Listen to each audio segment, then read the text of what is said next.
Hey George, this is Danielle. I agree with you on your article about the way you interpreted it. I think that the idea of just throwing your business cards out isn't very effective. I think that the more people that you give your business cards to, that it is useful, that they have your contact information. But maybe just give your business cards to those people that are the ones you engage in a long conversation with. I do think that the mama method is pretty good. I think that, it's not what you know, it's who you know. I know in personal experience, jobs that I've had, opportunities that I've had have come from me interacting with other people. It's come from me showing them my skills, talking to them, taking the time out of my day to interact with them. I think that means more than just what you put on a piece of paper for a job application. I do think that there is ways that this can be ineffective and that you could have all the skills and maybe not be the best fit for something, but because they like you, they will still hire you. I think that can be a disadvantage, but an advantage as well. I do think that, using that method, it's a good way to show what you want. A lot of people are really bad about just sitting back and wanting others to read their mind in the job setting. But you have to tell your employer, your boss, what do you want? What are your expectations? If you want that raise, you have to ask for it.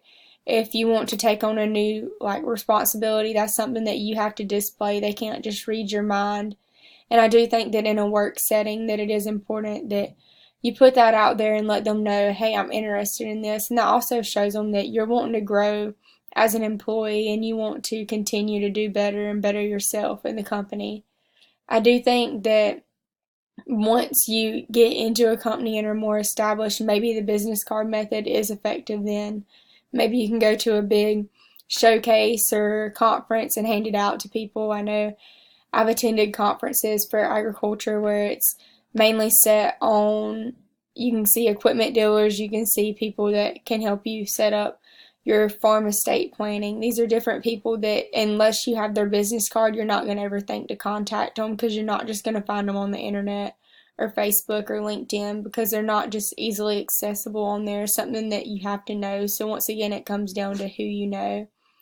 I think these are all applicable, and I do agree with the way the article stated it. And I think that it's important to remember that the piece of paper that you get that has your college degree on it and everything doesn't define you. That is sometimes you have to reach out and step forward and get to know people and interact with them because in a workplace you're going to be interacting with people. So if you can interact with them to help you land a job or internship or new opportunity, then that's more effective than just going online, applying, and submitting your resume and cover letter because that doesn't exactly show who you are. That shows who you are on a piece of paper. It doesn't display your personality at all.